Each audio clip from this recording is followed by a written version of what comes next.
cas, encore une fois, bienvenue et merci à tout le monde d'être présent pour cette réunion. L'objectif ce soir, ou aujourd'hui en tout cas, ça va être de vous présenter un peu les actions qu'aimerait mettre en place Positive Minders pour l'année prochaine et de quelle manière vous pourriez aussi vous y inscrire et collaborer avec nous dans la mise en place de ces actions.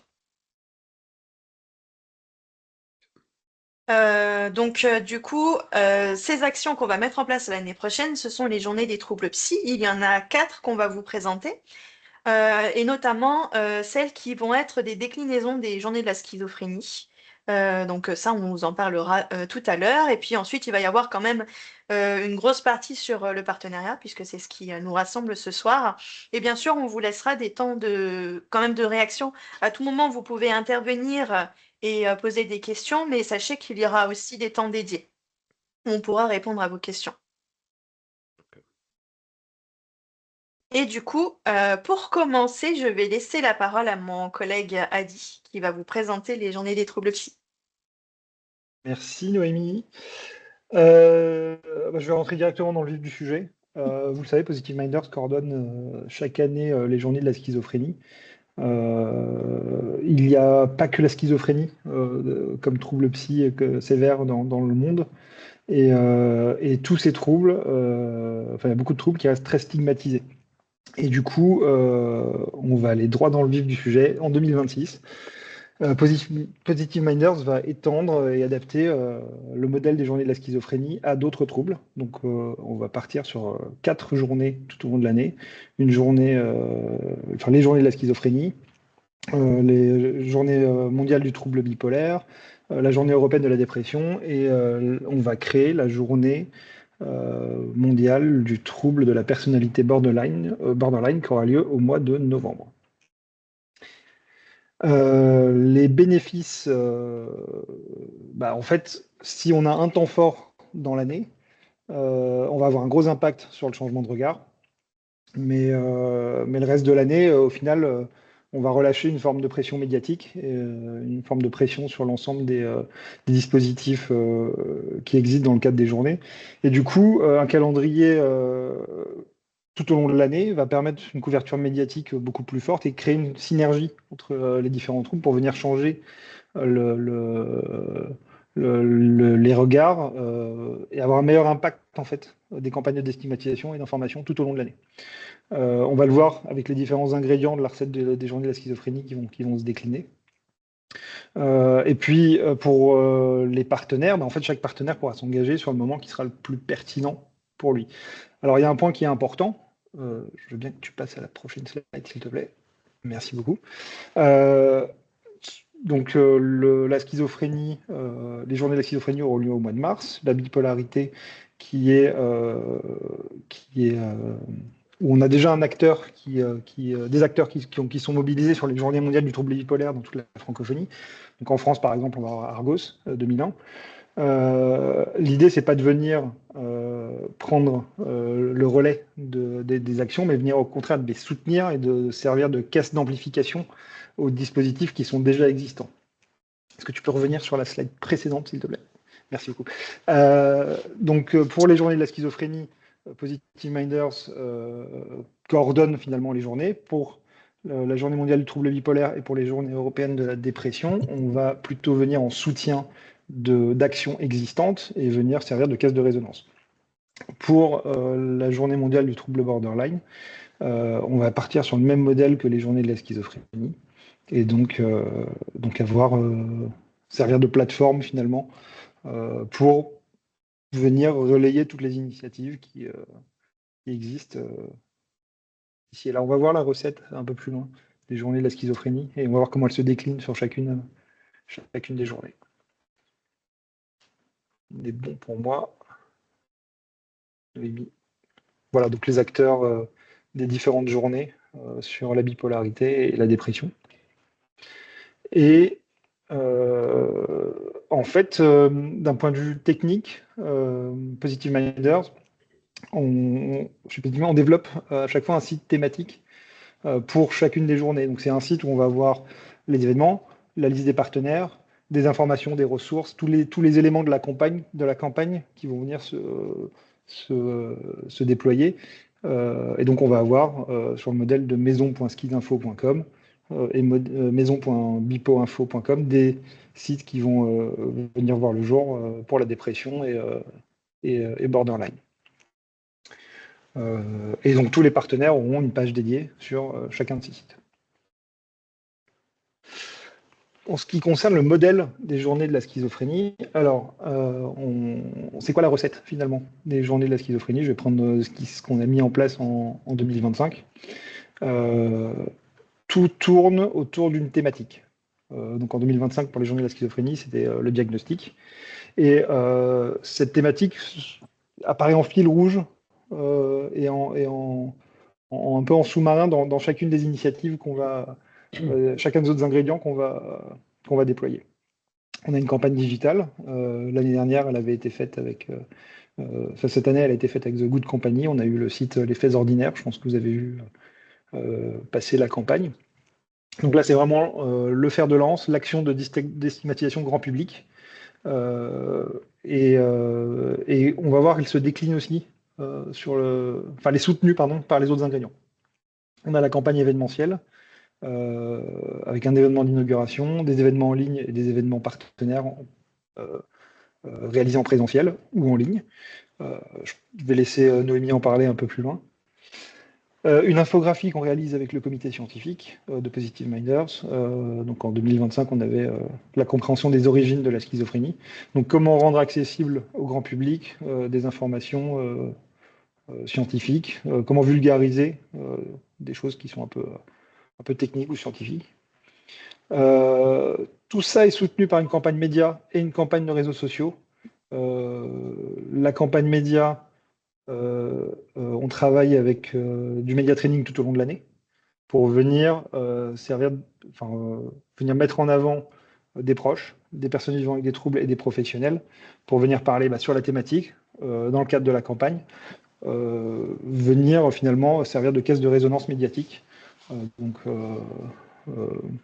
Et c'est pareil avec la campagne des réseaux sociaux. Donc là, on va faire vraiment de la promotion d'événements et de la diffusion de contenu à caractère informatif. Et puis, tout ça, on va le mesurer. On va venir essayer de voir quel est l'impact concret sur le terrain. Donc, chaque année, on a une étude qui est faite avec Opinionway pour venir mesurer le changement de regard sur la schizophrénie. Voilà. Donc, en 2026, on va avoir effectivement une thématique. Donc, le premier ingrédient de la recette des journées de la schizophrénie en 2026, ça va être la thématique qui va être le dévoilement. Et pour le trouble de la personnalité borderline, l'intervention précoce. Pour ce qui concerne la bipolarité et la dépression, comme Positive Minders n'est pas porteur des journées, la thématique sera définie par les fondateurs, où ça va dépendre de chacun des pays s'il y a une thématique qui est définie. Pour le deuxième point clé, je vais laisser la parole à nos partenaires de Strike. Je ne sais pas s'ils sont arrivés. Est-ce que vous m'entendez? Alors oui, on est là. Vous êtes là. Ouais. On est là, effectivement. Salut Adi. Salut Adi, voilà. Bonjour à toutes et à tous. On est ravis d'être là, effectivement. C'est très chouette d'accompagner une telle cause et surtout sur des sujets aussi inspirants. Si ça vous va, on va prendre juste une toute petite minute pour se présenter de manière très brève et ensuite vous parler du fond de ce qu'on souhaite faire dans le cadre de ces deux campagnes. Donc on est l'agence Strike, on est une petite agence créative indépendante située à Paris. On est une petite équipe particulièrement engagée et profondément engagée sur l'ensemble des causes. Pourquoi? Tout simplement parce qu'on a au sein de notre portefeuille client 70 à 80% des ONG et des grandes causes. Il s'agit de sujets sur l'écologie, sujets sur le social, sujets sur le médical, sujets sur la santé, sujets sur les institutions publiques. Voilà, on fait de l'ensemble de ces causes notre fer de lance et c'est tout naturellement que lorsque on a été contacté par Positive Minders pour pouvoir les accompagner sur ces sujets, on y était particulièrement sensible. Je suis Pierre, je suis DG et cofondateur de l'agence et à ma gauche, ou ça dépend, à ma droite. Je suis Jérôme, je suis le président en charge de la création. Voilà, je tenais à préciser aussi que la balle nous avait passé très naturellement par The Good Company, qui sont des amis, des très, très, très proches à nous, avec qui on travaille assez régulièrement. Donc voilà, ils nous ont passé ils nous ont confié un petit peu ce sujet de cette campagne sur 2026.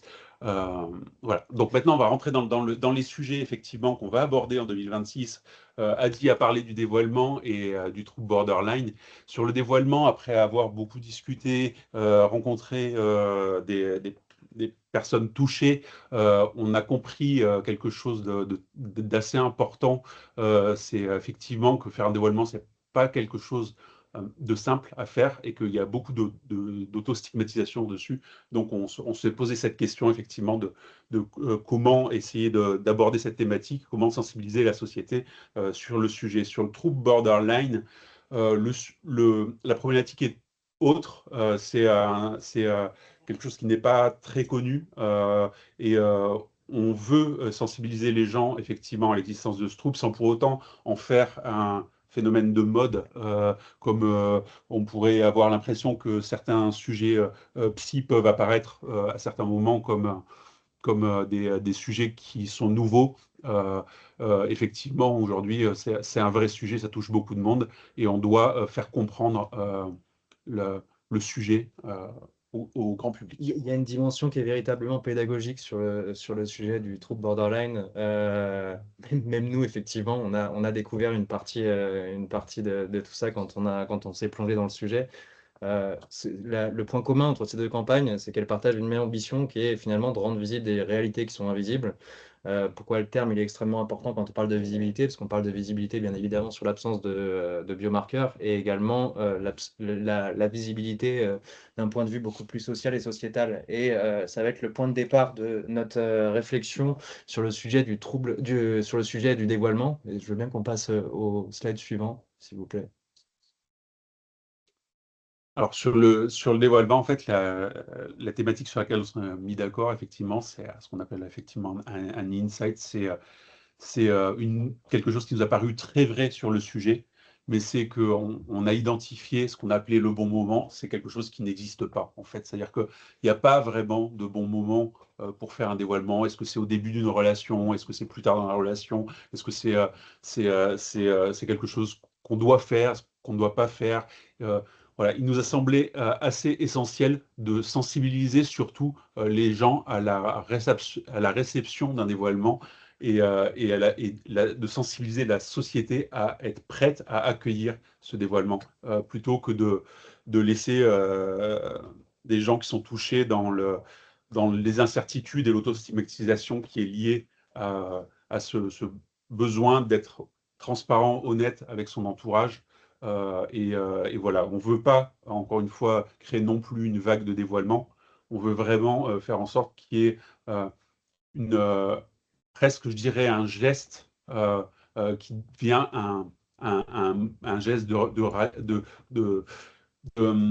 reconnaissance qui permettrait aux gens d'accueillir le dévoilement et de faciliter le dévoilement des personnes touchées. L'ensemble de nos réflexions, elles ont été guidées par des entretiens qu'on a menés auprès justement de personnes qui subissaient ces troubles, etc. Et la première question qu'on a posée, c'est finalement quel est le bon moment pour vous pour se dévoiler? Est-ce que c'est lors d'un entretien d'embauche? Est-ce que c'est effectivement première rencontre lors d'une relation, d'un date? Est-ce que c'est plus loin, etc. Et en fait, exactement ce que Jérôme dit en termes d'insight, c'est qu'il n'existe pas de bon moment. Donc, le bon moment, c'est effectivement quand les gens seront prêts à accueillir la parole.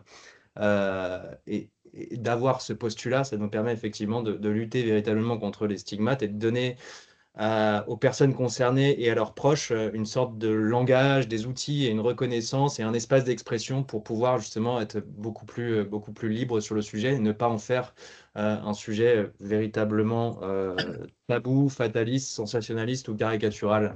Et de ce fait, effectivement, le bon benchmark que nous, on avait identifié, c'était, je ne sais plus c'était quoi le signe pendant le confinement pour les femmes Oui, battues. c'était un geste de ralliement qui était de mettre son pouce à l'intérieur de sa main, effectivement, pour signaler à son entourage qu'on pouvait être victime de violences conjugales. Ce qui est une base de réflexion, mais qui nous emmène effectivement à se dire qu'il y a un travail à faire sur la société, que c'est un travail qu'on souhaite faire avec une campagne qui est avant tout portée par un film qui va être plutôt porté par le sourire pour incarner aussi l'approche positive minded. Le sourire, pas le cynisme, hein, mais le sourire, l'humour tempéré. Voilà. Mais aussi pour incarner la personnalité de Positive Minders, qui est aussi de prendre tous ces sujets qui sont des sujets sérieux avec un regard porté différent. Si c'est clair pour vous, je vous invite à faire un petit pouce et on passe au second sujet. Eh ben, sublime. Eh ben, super. Merci. Pour la thématique du trouble borderline, notre approche est aussi de vouloir faire connaître ce trouble. Et on s'est rendu compte dans nos échanges, effectivement, que c'est quelque chose qui n'est pas forcément très simple à expliquer. Donc, on s'est dit qu'on voulait incarner la thématique du débordement par des expériences physiques qui porteraient des discours, des témoignages réels, vrais, en montrant en image ce que ça fait en fait d'être borderline et l'incarner dans des petites expériences, je dirais des expériences, des tests physiques qui nous permettent de comprendre très rapidement la différence entre une personne qui est touchée par le trouble et une personne qui n'est pas touchée par le trouble. Et donc, essayer par là même de faire comprendre le trouble, mais aussi de guider vers certains gestes de régulation qui peuvent empêcher le débordement à certains moments. Ce concept de débordement et cette exécution au travers d'expériences scientifiques, donc c'est véritablement la métaphore du débordement émotionnel. On souhaite effectivement la porter avec une réalisation qui va renforcer finalement sa dimension un peu spectaculaire sans perdre pour autant l'ancrage émotionnel ni pour autant la justesse du propos. L'idée, c'est d'aller au-delà d'une simple métaphore visuelle pour créer finalement une expérience assez sensible et immersive qui va être capable de traduire la diversité des vécus et des intensités émotionnelles, puisque on le sait, il n'y a pas un trouble, il y a des troubles. Est-ce que c'est clair pour vous? Eh bien, on a un pouce. Parfait. Merci. Merci beaucoup pour votre écoute. Merci beaucoup. Merci beaucoup. Je ne sais pas s'il y a... Pascal, vous avez une question? Des questions, ouais, exactement. Vous écoutez. Le micro est coupé, par contre. Oui, c'est vrai.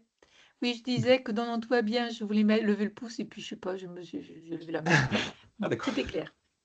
Merci beaucoup. Merci une question, beaucoup. si possible. J'avais une question. Oui. Je ne sais pas si vous m'entendez bien du coup. On vous entend très bien. Ah, super. Déjà, je trouvais que l'approche est super. Franchement, j'aime beaucoup ce que vous dites et je vois vos paroles, donc super. Merci beaucoup. Juste la question, c'était en fait, quand vous dites que il ne faudrait pas que le trouble borderline devienne Un phénomène de mode. quelque chose de mode, un phénomène de mode, ouais, c'est ça. Bah, moi, j'ai envie de dire pourquoi. Parce qu'en fait, toute votre démarche, je la trouve géniale. Mais en fait, si ça peut permettre que les gens ils comprennent un petit peu mieux, je vois, franchement, après, c'est une question de point de vue, mais je vois pas trop où est le problème. Comme l'autisme, par exemple, il y a eu toute une mode sur l'autisme, mais c'est bien, les gens maintenant, ils comprennent mieux. Pas forcément problématique de mon point de vue, là. Je peux me tromper, mais globalement, ce que vous avez dit, j'ai trouvé que c'était super, que l'approche est géniale. Les mots employés sont efficients, efficaces, et on comprend bien ce que vous voulez dire. J'ai bien regardé les descriptions, les descriptifs, je trouve que c'est très bien fait, vraiment bravo. C'est juste cette question que je me posais, en fait. Voilà, je n'en fais pas. Alors, on peut prendre la deuxième question et on Je crois répond aux que deux après? c'est Jean-Christophe, peut-être qu'il veut te donner Ah, une c'est question, la Jean-Christophe. réponse. Non D'accord. J'avais pas vu. C'est en tout petit, pardon. Ouais, je voulais donner mon point de vue peut-être par rapport à ta réflexion, Florent. En fait, c'est peut-être pas la même mode que ce que tu entends. Oui, c'est Euh, tout, bien sûr. en fait, on a des phénomènes de mode sur la question du TDAH, sur la question du trouble dissociatif d'identité, avec sur les réseaux sociaux beaucoup de phénomènes d'autodiagnostic qui créent en fait un malaise Ah oui, dans ce pour sens-là, beaucoup de jeunes. d'accord. Et c'est ça qu'on veut absolument éviter. Donc, il faut Éviter. qu'on fasse Ça, je attention comprends. Ouais, bien sûr, de ne pas évidemment. créer un phénomène comme ça. Oui, ça, c'est À la clair. fois sur le trouble borderline et aussi sur le dévoilement, parce que il faut, en fait, on veut pas créer un flot de dévoilement, parce que c'est pas parce que on en fait une thématique que c'est le bon moment Oui. pour les gens. Ah Et oui, ça, donc, je suis on est d'accord. beaucoup Oui, oui, plus d'accord. attentif à faire en sorte que C'est un moment pour la société aussi, l'environnement, c'est ça. L'environnement, ouais, bien sûr. soit plus propice pour que ce soit plus facile à faire, en fait. Là, je comprends tout à fait. Ok, merci Jean-Christophe. Ouais, non, super, je suis tout à fait d'accord. Là, c'est clair. Et par contre, peut-être que, alors je ne sais pas si tout le monde a compris ça dans ce sens-là, mais peut-être que dans le descriptif, on peut peut-être améliorer ça, parce que du coup, après, moi, peut-être que j'ai mal compris, c'est possible aussi. Euh, Ce côté-là, franchement, de prime abord, je n'avais pas trop compris. J'avais bien compris qu'il fallait un certain temps à la société pour digérer certaines informations et à l'environnement. Mais le fait thématique de mode, en fait, comme il n'est pas trop explicité, bah, du coup, je suis passé à côté, quoi. Après, voilà, Après, je précise que ce qui a ouais, été présenté, c'est vraiment des axes de réflexion et des axes créatifs. Et que, ok. évidemment, il va y avoir tout un travail dans les prochains mois d'affinage et de. Ouais, je pense exactement, faut Voilà. affiner un petit Donc, peu, mais c'est globalement, complètement. c'est ça. De toute façon, c'est juste super ce que vous faites, hein. Et puis, le borderline, en plus, je trouve que moi, j'ai des amis proches hein, qui ont ça, et puis des gens que je coach. Bah, je trouve que c'est un sujet dont on parle très peu, quoi. Je sais pas trop pourquoi. Ça commence à venir un petit peu, mais c'est assez tabou encore. Et souvent, c'est des gens très intelligents, voire brillants. Et on en parle très peu. C'est pas, ça commence à se développer, mais les gens sont encore dans le tabou beaucoup, je trouve. Voilà. Justement, l'idée, c'est de pouvoir mettre la lumière sur et de comprendre ce que c'est que La pédagogie, le ouais. trouble borderline. Super. Merci. Merci beaucoup. Donc, effectivement, Merci la beaucoup. réponse, j'aurais pas dit mieux. Donc, voilà, c'était exactement ça. Et effectivement, le sujet du trouble borderline, quand on commence à en parler, on se rend compte que assez rapidement, il y a pas mal de personnes touchées. Oh oui. Voilà. Ouais, c'est clair. Merci pour cette présentation. Et puis, Merci beaucoup. à très bientôt. Merci. Je passe sur la suite Merci Noémie. Les autres ingrédients de la recette qui vont être déclinés sur les différentes journées. Donc le troisième point clé, c'est la campagne événementielle. Toujours avec des événements virtuels organisés par Positive Minders et des événements en présentiel, mais aussi en virtuel, organisés par les partenaires avec le soutien de Positive Minders. Donc en 2025, on avait à peu près 10 000 participants, 10 000 participations pour 90 événements. L'objectif en 2026, sur les 4 journées, vous le voyez vous voyez à l'écran, c'est d'arriver à 135 événements. Avec une légère baisse pour les journées de la schizophrénie, mais ça s'équilibre largement avec les autres journées. Je laisserai Noémie expliciter tout ça tout à l'heure. Très très rapidement, les autres ingrédients, une infographie pour chacune des journées, une action de vulgarisation scientifique. On aura 4 infographies en 2026. En ce qui concerne la campagne média, eh bien, comme je l'ai expliqué tout à l'heure, elle va avoir lieu un peu tout au long de l'année avec des points forts thématiques autour de la schizophrénie, de la bipolarité, de la dépression et du trouble borderline. Donc on passe à 4 campagnes médias plutôt qu'une seule. Et pour les réseaux sociaux, c'est pareil. On va avoir une communication en fil rouge avec des pics thématiques tout au long de l'année. Pour ce qui concerne la mesure d'impact sur le changement de regard avec OpinionWay, la schizophrénie, on aura un sondage. Pour le trouble de la personnalité borderline également. Pour ce qui concerne la bipolarité et la dépression, bah, ça va être une discussion, un échange avec les porteurs des journées pour voir comment ça pourra être mis en place. Voilà, voilà. Avant de passer au partenariat, je ne sais pas si vous avez des questions.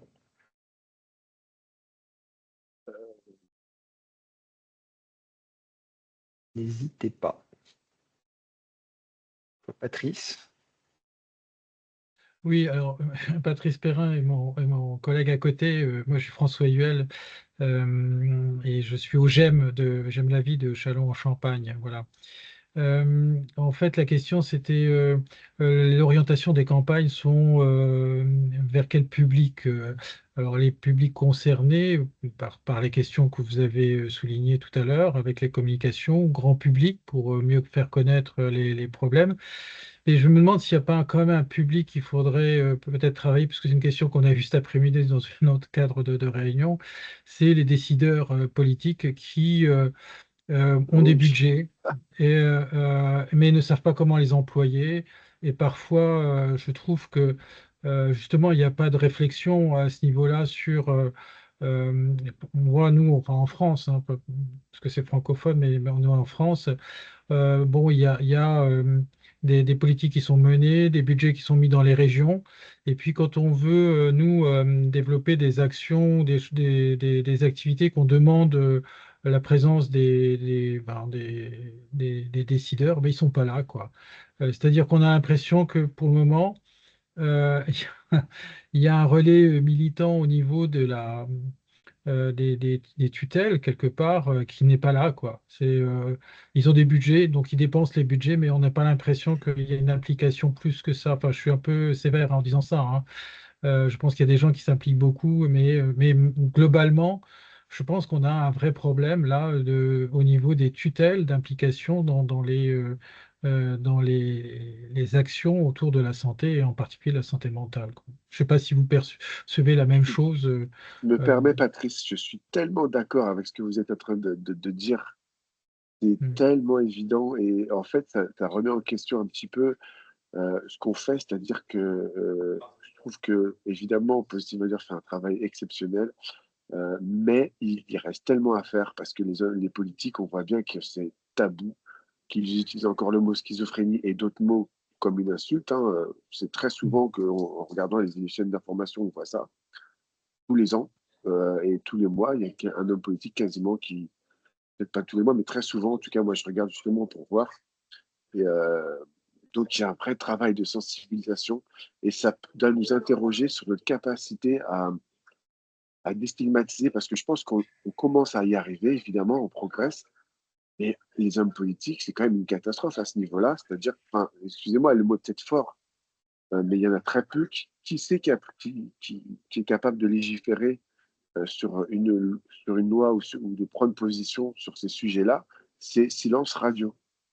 Alors, En tout cas, au niveau des hommes politiques, quasiment pour 90%.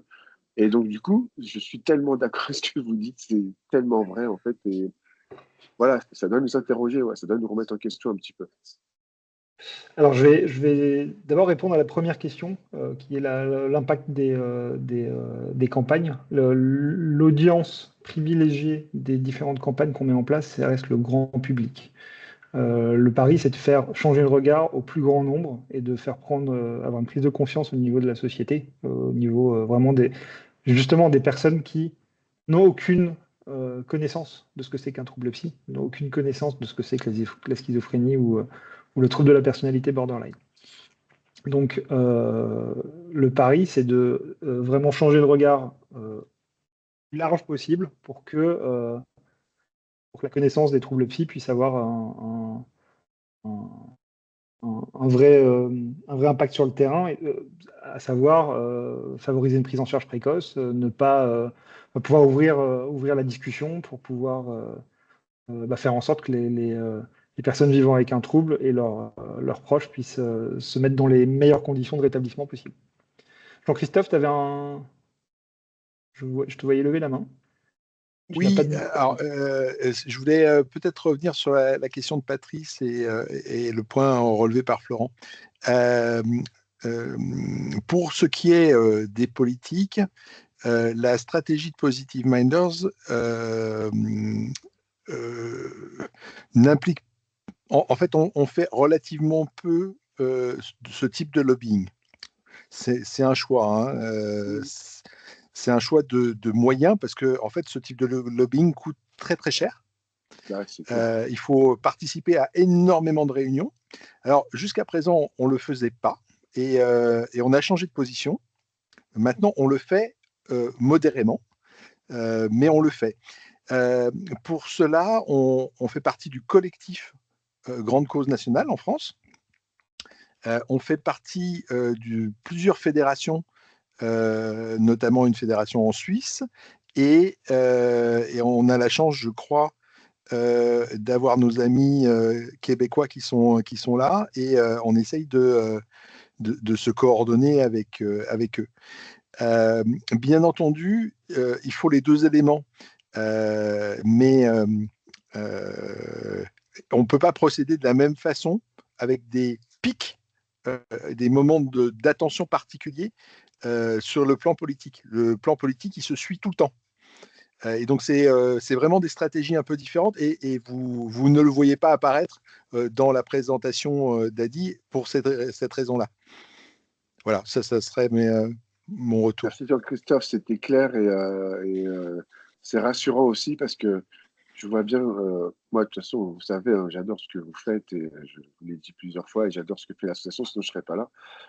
Et je trouve que c'est rassurant de voir que vous êtes toujours dans cette optique de remise en question et de challenge, de voir comment on peut challenger les gens et les choses et la société sur ces questions-là.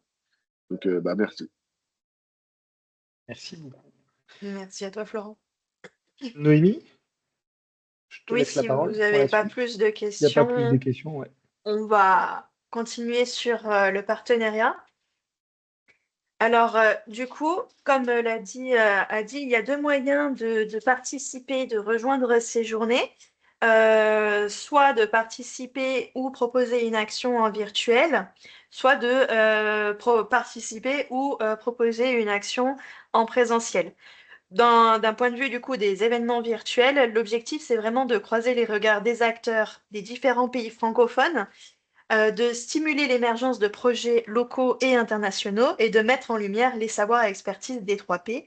Qu'est-ce qu'on entend par 3P chez Positive Minders? C'est autant les savoirs des personnes concernées que de leurs proches, mais bien sûr aussi des professionnels.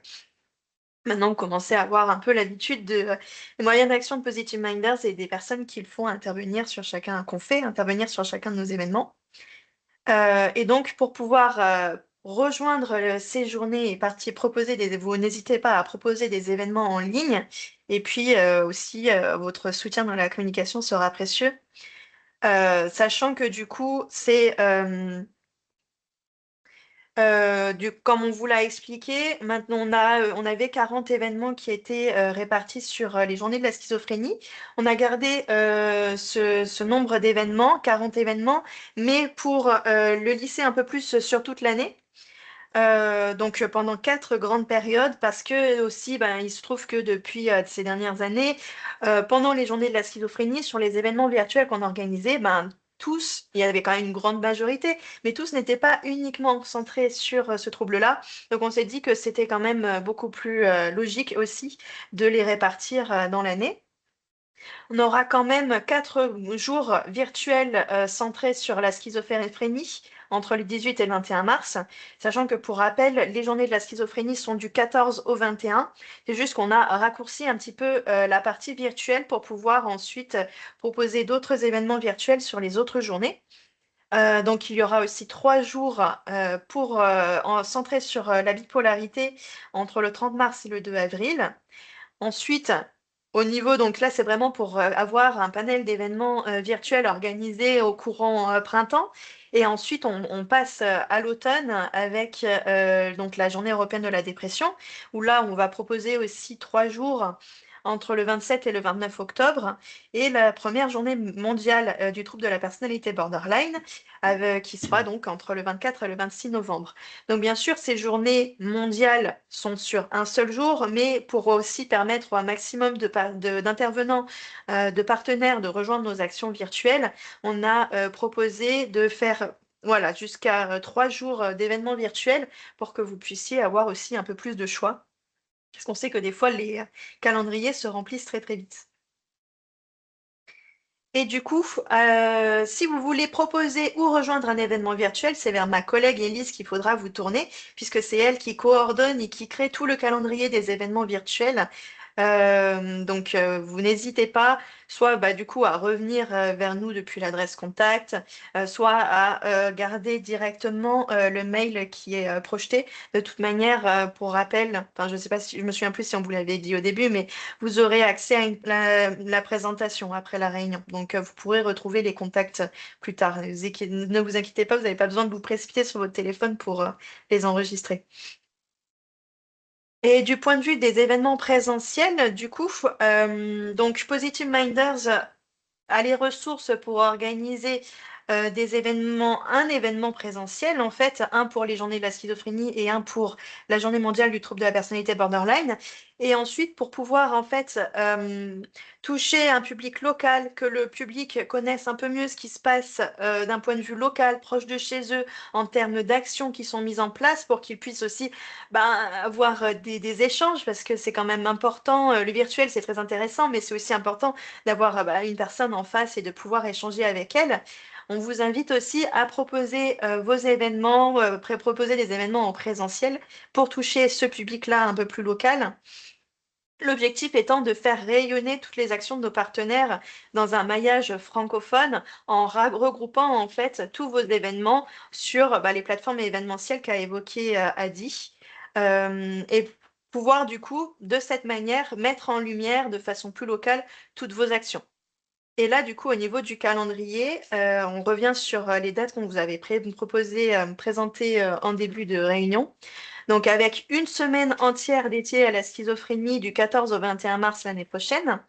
Et ensuite, les journées habituelles organisées par les porteurs, d'un point de vue les porteurs locaux, c'est-à-dire du coup pour la journée mondiale de la bipolarité, c'est le 30 mars, la journée européenne de la dépression. Alors, du point de vue de l'Europe, c'est autour du 7 octobre et je sais qu'en France, c'est plutôt centré autour du 27 octobre. Et puis ensuite, on revient du coup du côté de Positive Minders qu'on aimerait organiser la première journée mondiale du trouble de la personnalité borderline qui aura lieu le 24 novembre l'année prochaine. Et du coup, de la même manière, vous pouvez proposer vos événements et ne pas hésiter aussi à relayer les informations sur vos réseaux sociaux, sur vos sites et sur vos lieux d'action. En termes d'événements que vous pouvez proposer, des fois, on peut forcément se sentir un peu perdu et ne pas savoir quoi proposer. Alors, c'est hyper large.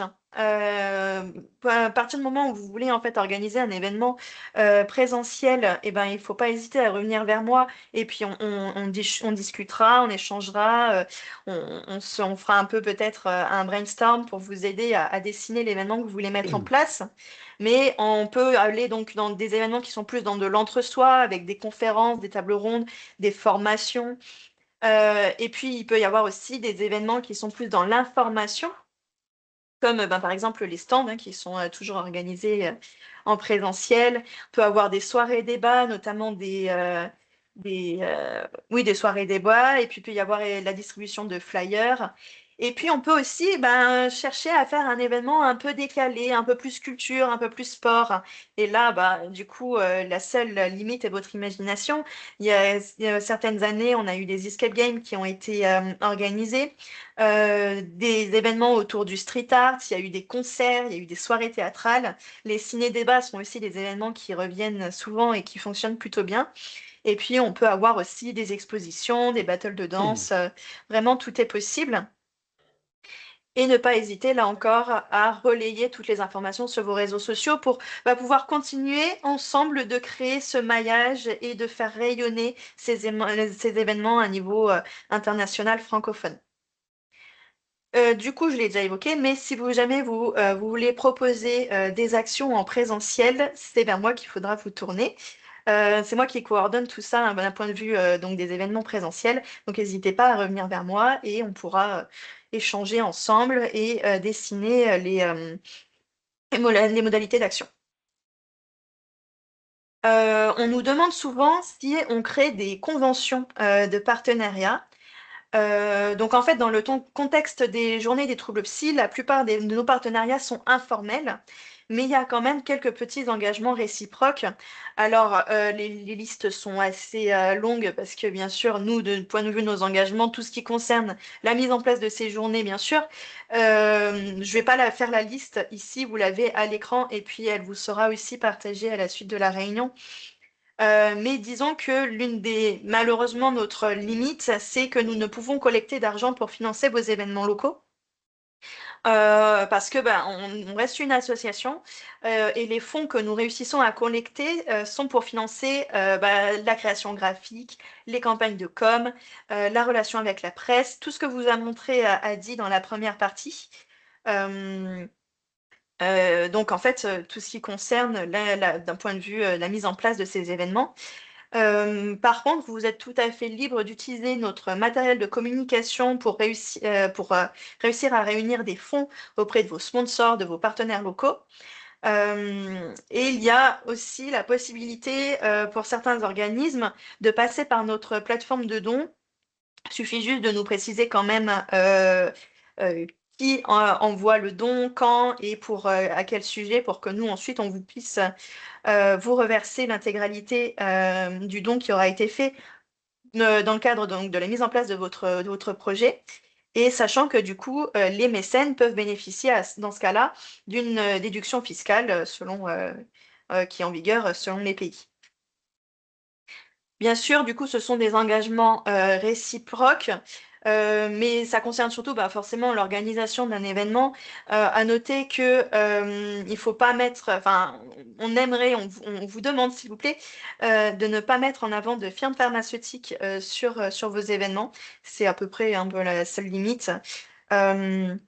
Et aussi d'être assez transparent avec nous, c'est-à-dire que forcément, si vous voulez qu'on puisse mettre en avant votre événement sur nos plateformes et aussi dans les communications, etc., il faut nous donner un maximum d'informations pour que ça se fasse de manière efficace et que vous puissiez être mis en valeur correctement sur nos différentes plateformes.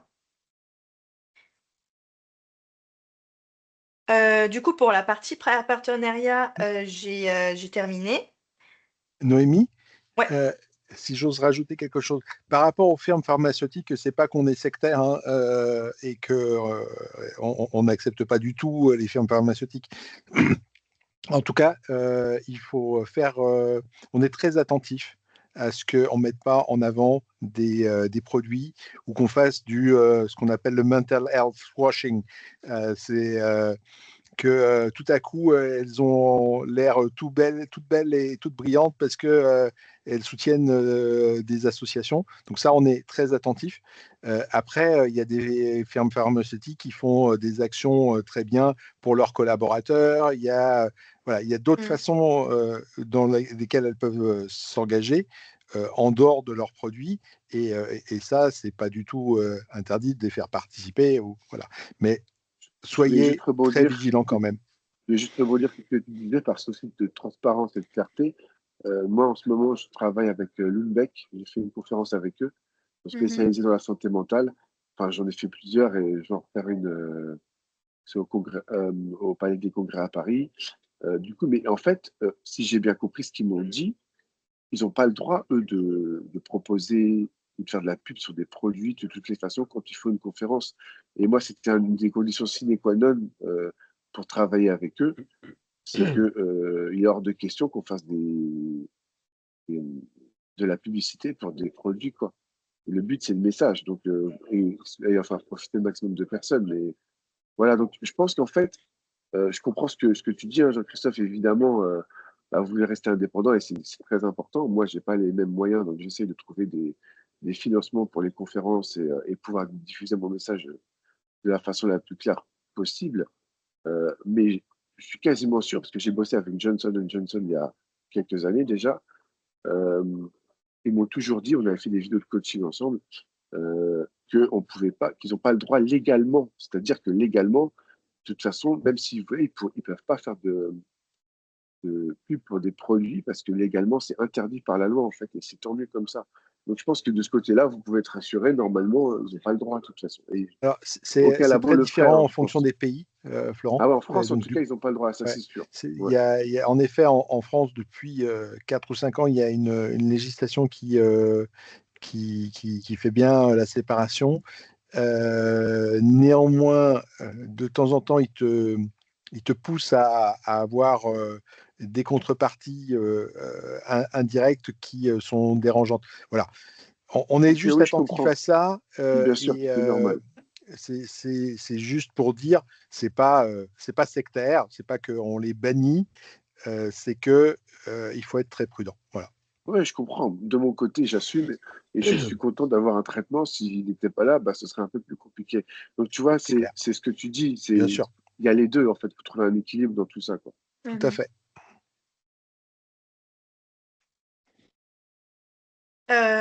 Juste pour terminer, avant de laisser la place à toutes les questions, euh, afin qu'on puisse organiser dans les meilleures conditions ces quatre journées et insérer toutes les actions que vous voudrez mettre en place dans le programme, on vous demande de nous tenir au courant le plus rapidement possible des actions que vous voulez mettre en place pour qu'on puisse déjà échanger avec vous et recueillir toutes les informations nécessaires.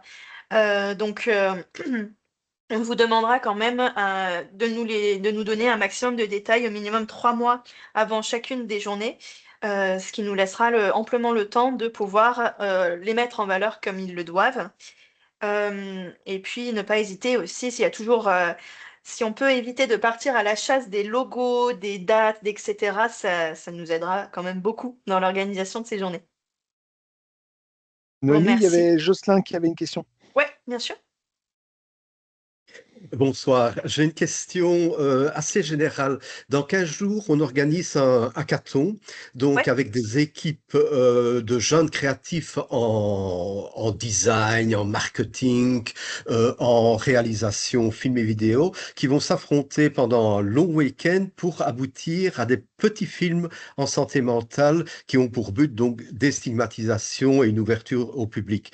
Cependant, quand je lis votre thème, bipolarité, dépression, etc., est-ce qu'on pourrait imaginer que l'on réplique ça l'an prochain, mais tout en sachant que je ne suis pas du tout certain que les productions finales vont coller avec un trouble, un trouble de santé mentale. Donc, est-ce qu'on peut garder un dispositif qui soit relativement ouvert, ou bien est-ce que ça Oui. doit vraiment coller à un trouble de santé mentale? De toute façon, en ligne rouge, effectivement, on aura ce focus sur des troubles, mais pour autant, on n'est pas du tout fermé à ce que les événements, les actions mises en place par les partenaires parlent d'autres troubles. Je veux dire, la majorité sera aussi centrée en fonction des journées, mais on a déjà pu avoir des événements qui étaient organisés autour de la santé mentale de manière générale, ou quand c'était des événements qui se passaient dans les universités, par exemple, n'était pas forcément focus sur un trouble en particulier. Donc non, il n'y a pas de ce côté-là, il n'y a pas de souci. Et peut-être par rapport à ça, Jocelyn, chaque année, on fait un concours de court-métrage. Mhm. Et typiquement, tu pourrais proposer aux participants du hackathon de participer au concours. Alors, ils gagnent pas beaucoup, ils vont pas gagner une somme mirobolante puisque c'est très proche de zéro. En revanche, c'est vrai que ceux qui ont pu bénéficier les 2 dernières années de la visibilité donnée par le concours, ils ont eu quelques dizaines de milliers de vues qui les ont aidés à démarrer, quoi. Tout à fait. Et dans ce cas-là, dans ce cadre-là, du coup, du concours de court-métrage, ce sera vers Élise Jocelyn que tu pourras te tourner, ma collègue Élise. Michel? Oui, bonjour et merci de m'accueillir et bravo pour l'esprit général que je perçois en fait jusque dans la proposition, le concept de la campagne, ça prouve qu'ils ont été briefés en fait de, de, de, bah, de telle façon qu'ils arrivent à une approche qui est extrêmement humaine, sociétale, en miroir et je trouve ça très très bien.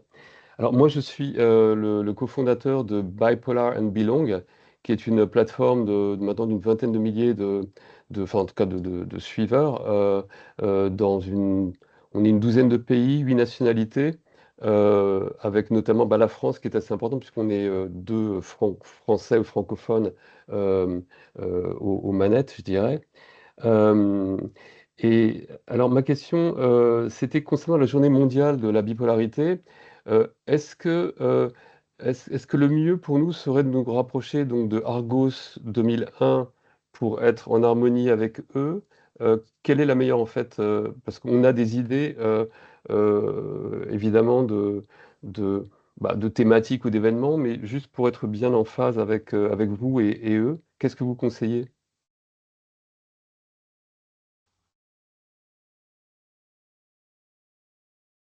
Ah, C'est celui qui prendra la parole en premier, du coup? Entre... Noémie, tu veux que je réponde si tu veux, Pardon. oui, du coup. Alors, l'un ou l'autre, il n'y a pas de règle en soi. Argos a plutôt, jusqu'à présent, organisé en France Oui, un événement porté par Argos. Et donc, d'accord, ils sont plus centrés sur un événement. d'accord. Nous, notre expertise, c'est fédérer, en fait, Oui, emmener plein d'acteurs pour donner plus d'ampleur. Et oui, puis, on a une autre expertise, c'est toucher le grand public, les d'accord. médias, voilà, les campagnes. Oui, Alors, on a l'organisateur, ceux qui décident du thème et tout ça, c'est Argos. oui, En revanche, la coordination, ça, ils vont pas. C'est pas parce que nous on s'est lancé là-dedans qui eux vont se lancer là-dedans. Donc oui, voilà, je pense que c'est un peu comme tu le souhaites, mais d'accord, on est plus dans le poste de coordination. d'accord, Quoi qu'il en soit, même si tu te rapproches de Argos et que tu organises l'événement avec eux, on pourra aussi le mettre sur la plateforme. d'accord. On Ok, a, on a déjà pu mettre les événements qu'organisait Argos, on les avait mis ok, sur nos Ah plateformes oui, événementielles. d'accord. Parce que on sait déjà en fait qu'on est extrêmement interculturel. Autonomie, tu le sais parce qu'on Ouais. vous a envoyé des choses. Euh, on sera beaucoup sur la diversité, l'unicité du trouble bipolaire, donc en fonction des cultures, etc. Sachant qu'on reste dans la francophonie, hein, dans ce cadre-là. Euh, et puis, on est aussi beaucoup sur l'ouverture par rapport à d'autres troubles. Alors, ce que j'ai beaucoup aimé dans ce que vous disiez sur borderline, sur schizophrénie, etc. Nous, on a même organisé une battle, pas une battle de danse, une battle des disorders, où en mhm, fait des gens de conditions de pathologie différentes, dans un très bon esprit d'ouverture, voire d'humour, etc., comparent leur quotidien, leur challenge, etc. et tout. Et je crois que c'est un très très bon mode en fait, parce qu'il y a des choses que vous avez dit sur l'approche borderline, notamment qui serait applicable absolument à la Mhm. bipolarité. Et je ne veux pas te prendre trop de temps, mais je voulais dire aussi que grâce à Noémie, vous nous avez aidés sur un projet qui est très important. On parlait des politiques, mais il y a un monde qui est trop peu exploré, ce qui est celui de l'entreprise en réalité. Et nous avons l'ambition de créer une sorte de boîte à outils pour créer de la sensibilisation et proposer des outils en entreprise pour que on arrive au final, et ça c'est notre cheval de bataille, à du gagnant-gagnant. C'est pas juste contrôler, respecter le quota des 6%, etc. Non, non. Faire en sorte que les neurodivergents donc, euh, puissent être mis dans de telles conditions qu'ils apportent à l'entreprise et donc à la société. Donc nous, on est très très positif. C'est pour ça d'ailleurs qu'on s'est trouvé, je pense, au Mm. passage. Euh, et donc vous m'avez aidé dans la recherche qu'on est en train de guider. Et merci pour ça, en tout cas. Voilà. Juste pour information, je vais devoir y aller parce que j'ai un coaching qui m'attend. Merci beaucoup à tous, en tout cas, pour ces échanges. Je n'ai pas pu parler avec tout le monde. En tout cas, c'est un plaisir d'être là. Et je m'excuse de devoir partir du coup, mais bon, il faut que j'aide quelqu'un. Merci à toi, Florent, pour ta présence. Et puis, on Merci, se Florent. tient au courant sur À l'événement que tu vas bientôt avec organiser. plaisir. Ouais, À avec bientôt. plaisir, merci. Merci.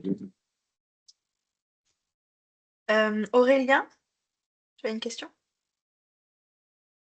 Bonsoir à toutes et tous. Du côté de la Fédération Santé Mentale France, chez qui je travaille, on aimerait bien faire plus. Et pour comprendre un peu notre posture, je pense qu'on aimerait bien pouvoir faire plus, notamment à travers nos coordinations régionales. On en a 12, on en a une par région. Et je suis très séduit par des propositions aussi d'événements qui sont très variés et aussi rassuré par le fait qu'on puisse organiser des événements sans avoir forcément une entrée par pathologie, ce qui chez nous est pas trop l'entrée, même si on comprend bien la complémentarité et le devoir de vraiment être dans cette posture-là parfois, parce qu'il faut rassembler toutes les communautés et adresser à des problématiques très spécifiques parfois. Ma question, c'est peut-être pour préciser le degré d'accompagnement. Alors, j'ai bien compris que, par exemple, au niveau financier, ce n'était pas le cas et c'est très compréhensible. Que ça soit côté communication ou aide à la recherche de lieux. Alors, j'ai compris que voilà, c'est pas le but non plus, mais jusqu'où moi je peux dire à nos coordinations régionales, si vous souhaitez vous impliquer, vous avez au moins un kit où vous avez quelques heures de Positive Minders avec lequel vous pouvez discuter.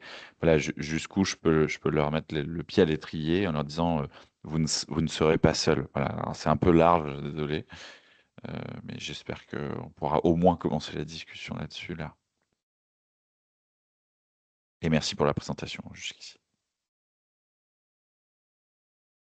Merci Aurélien. Alors l'idée du coup sera, si effectivement ces coordinateurs reviennent vers moi, ce sera de voir de quelle manière déjà, effectivement, dans un premier temps, je peux accompagner, et puis surtout de faire appel aux autres partenaires qui seraient présents d'un point de vue local autour dans la même région, pour pouvoir, pour qu'ils puissent en fait coporter ensemble ces actions et qui se retrouvent moins seuls.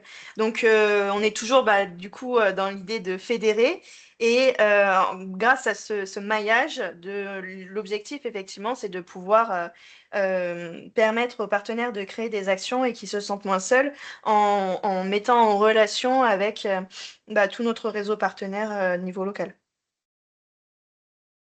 Et puis Ça marche, peut-être pour merci. compléter, Noémie, en fait, du coup, l'accompagnement dans l'événementiel, souvent, c'est il y a un manque de méthodos, des acteurs qui n'ont pas encore beaucoup organisé d'événements. Et donc là, c'est vraiment notre expertise. Noémie maîtrise ça super bien, mais on a aussi des bénévoles qui peuvent aider Noémie. Et donc cet accompagnement, ce temps, on sait le passer.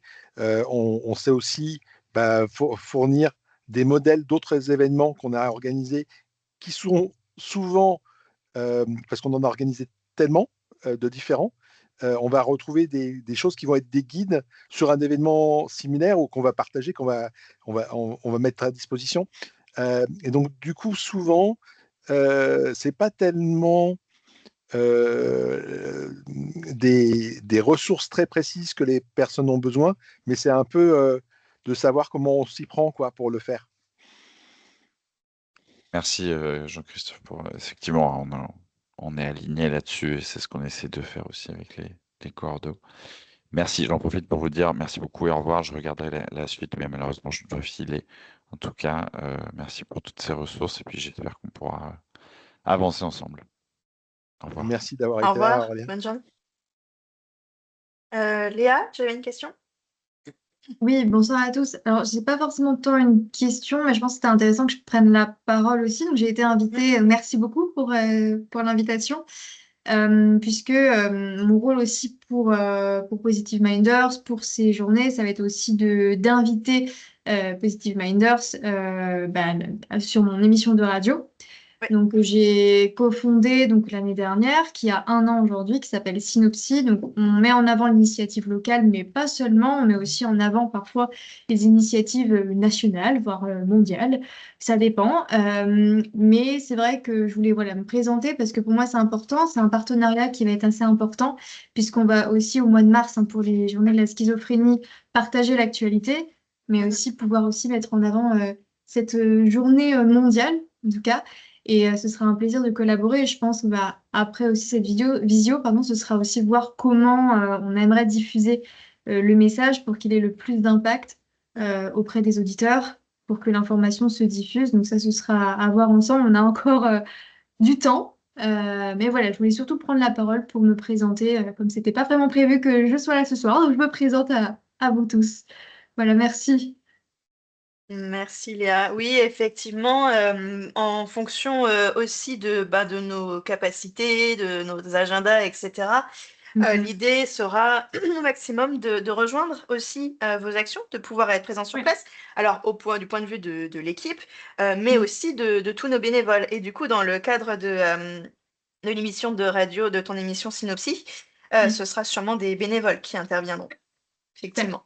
C'est ça, ce sera donc des personnes en présentiel qui pourront être Ouais. là. Ouais, super. Ouais, on va Ok. faire au maximum pour que ce soit des Ouais. personnes qui viennent en présentiel. C'est quand même Ok. plus sympa. Même s'il y a possibilité de le faire en distance, Oui. Ok. c'est plus chouette. C'est parfait. Merci. Merci à toi. Thierry? Oui, merci Noémie, merci pour cette présentation. Et moi, j'avais peut-être une question simplement pour donner quelques éléments concrets. Euh, on a parmi nos bénévoles plusieurs personnes dont les filles, en fait, font de la musique. Et l'idée était venue d'organiser un concert. Mm. Bon, voilà, donc on n'a effectivement pas d'expérience dans l'organisation de concerts. Donc, ce que je comprends, c'est que vous pourriez nous accompagner au niveau méthodologique, donc comment s'y prendre, à quoi faire attention, et au niveau de trouver des partenaires locaux. Donc, est-ce que vous pouvez dire quelques mots sur comment ça peut se passer concrètement sur quelque chose comme ça? Concernant En fait, je pense que pour du cas par cas comme ça, sur des événements très particuliers, il faudra certainement déjà revenir vers moi dans un second temps pour que puisse avoir le temps déjà de discuter, de prendre le temps de manière individuelle de discuter sur vos projets et les actions que vous souhaitez mettre en place, du coup, dans le cadre de ce concert, que je puisse aussi un peu me poser et réfléchir là-dessus pour pouvoir fournir des informations plus précises.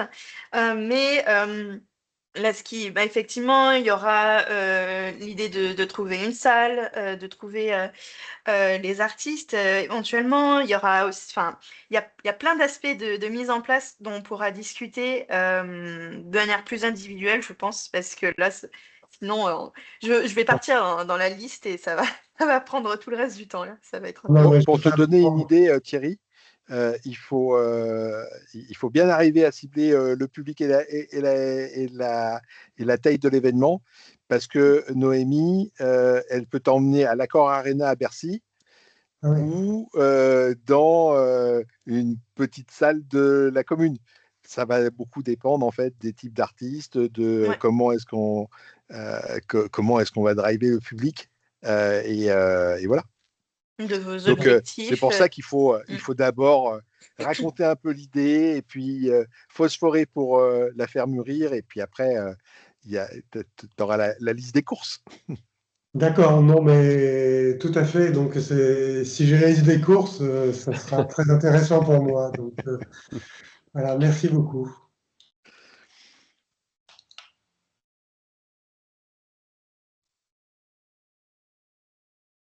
Est-ce qu'on a d'autres questions ou remarques ou idées ou... Richard.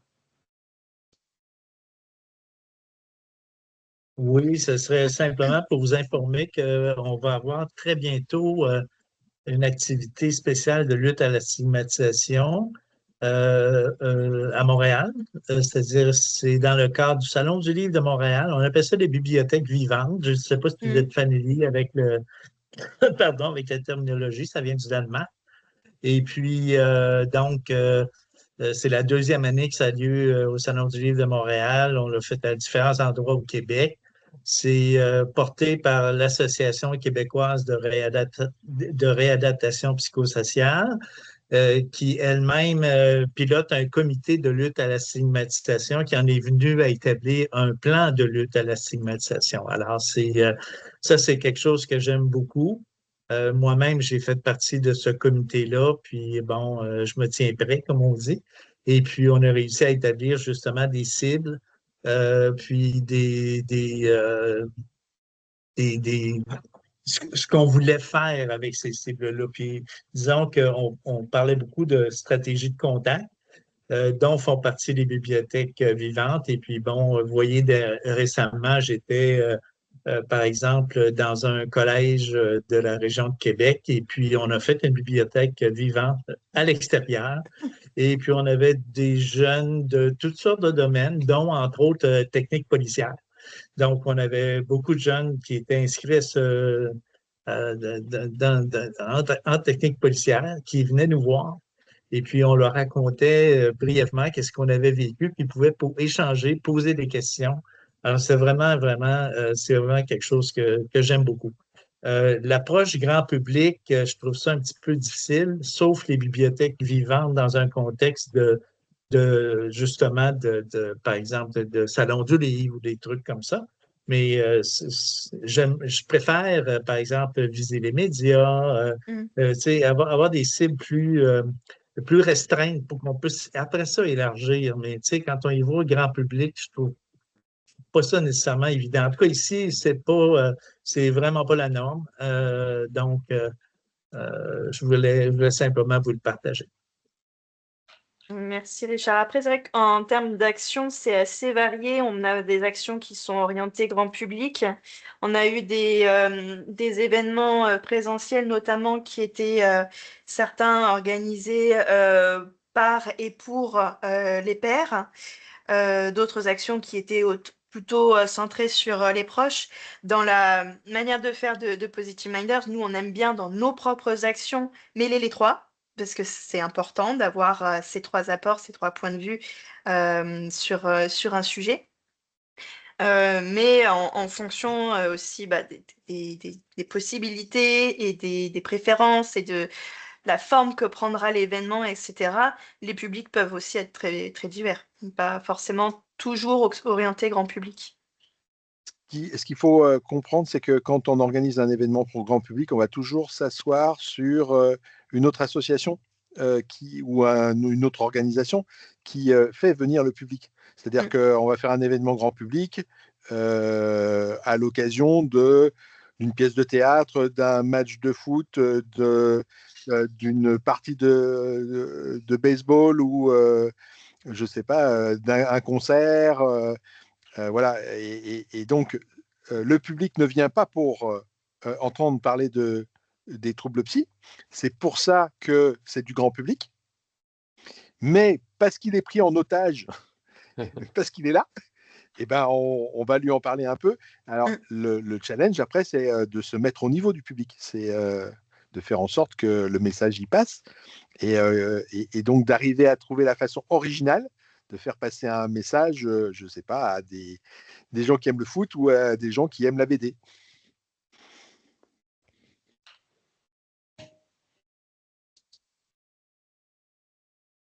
Bibliothèque alors, Loïc dit qu'il ne connaissait pas le concept des bibliothèques vivantes. Alors, pour dire qu'on organise beaucoup d'événements, on a fait déjà pas mal d'événements de bibliothèques vivantes, mais on a aussi fait, Jocelyn a parlé de hackathons, on a organisé des hackathons, on a organisé des escape games, on a organisé vraiment énormément de formes d'événements. Donc, n'hésitez pas à être originaux.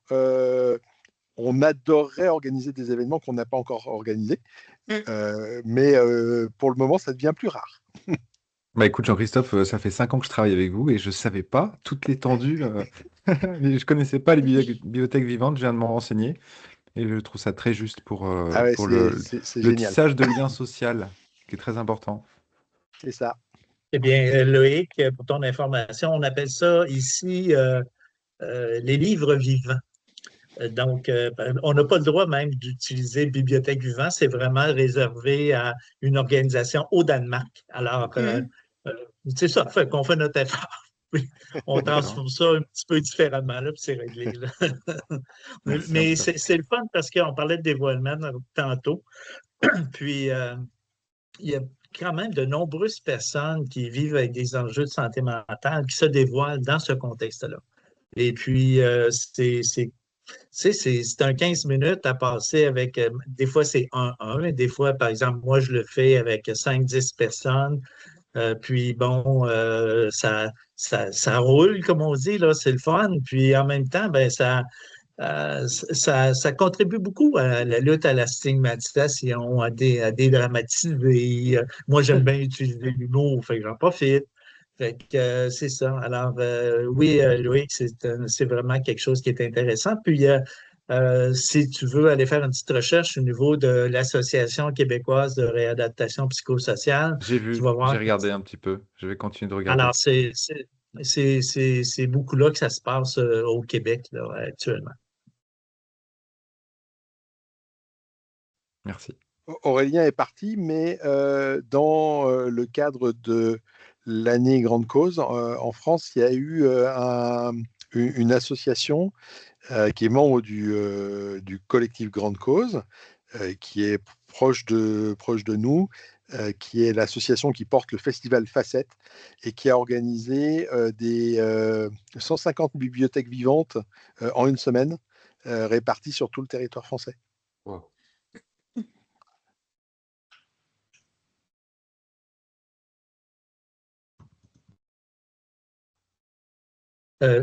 Jean-Christophe, on parle de personnes qui vivent avec des enjeux de santé mentale? Ouais. OK. Exactement. C'est le fun, ça. C'est vraiment intéressant. Ouais.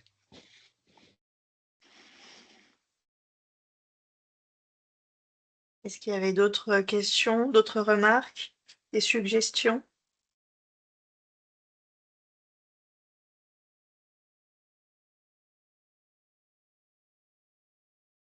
De toute manière, on peut aussi, bien sûr, là, c'est une soirée un peu intense en information. Donc, on ne doute pas que vous n'hésiterez pas à revenir vers nous si vous avez même plus tard des questions qui vous viennent. Et puis, si aussi vous voulez mettre en place des actions, n'hésitez pas à reprendre contact avec nous. Merci. Si vous voulez refaire la présentation, il y en aura une autre qui aura lieu le 18. C'est un mardi midi, à l'heure du déjeuner. Je n'ai plus l'horaire exact, Noémie. C'était 12h30. 12h30. Voilà. C'est la même présentation, en fait, c'est le même principe. Ce sera le même C'est principe. exactement la même. D'accord. Du coup, bon, peut-être pas. Si là, tu as Ouais. déjà tout compris, Michel, t'as pas besoin de. Disons que si vous laissez cette présentation, je pense que voilà, j'aurais, je pense, bien intégré votre approche. En tout cas, merci encore. Merci à vous Merci. toutes et tous. Merci à tous. Et puis, merci d'être venus d'autant de pays. Ça fait plaisir de voir qu'on a des personnes du Québec, de France, de Belgique, du Liban et Portugal. du Portugal. Et j'en rate certainement. Irlande, je crois. J'allais dire Dublin. Ouais. Dublin. Dublin. Ah, génial. Alors, Nathalie, donc vous avez entendu la voix, est ma partenaire in crime sur Bipolar and Belong. C'est la cofondatrice. Et bientôt, Voilà. on aura un événement à célébrer avec la Toolbox, n'est-ce pas, Michel? Absolument. Tenez-nous au courant, du coup. Ah très S'il volontiers. vous plaît. Très volontiers. Merci à tous. Bonsoir à tous. Et Merci puis, bonne aussi. soirée. Merci. Bonsoir. Au Au revoir. revoir. Bonne journée. Bonsoir et bonne Bonsoir. fin de journée. Au revoir. Tout le monde. Au revoir. Bonsoir et bonne journée.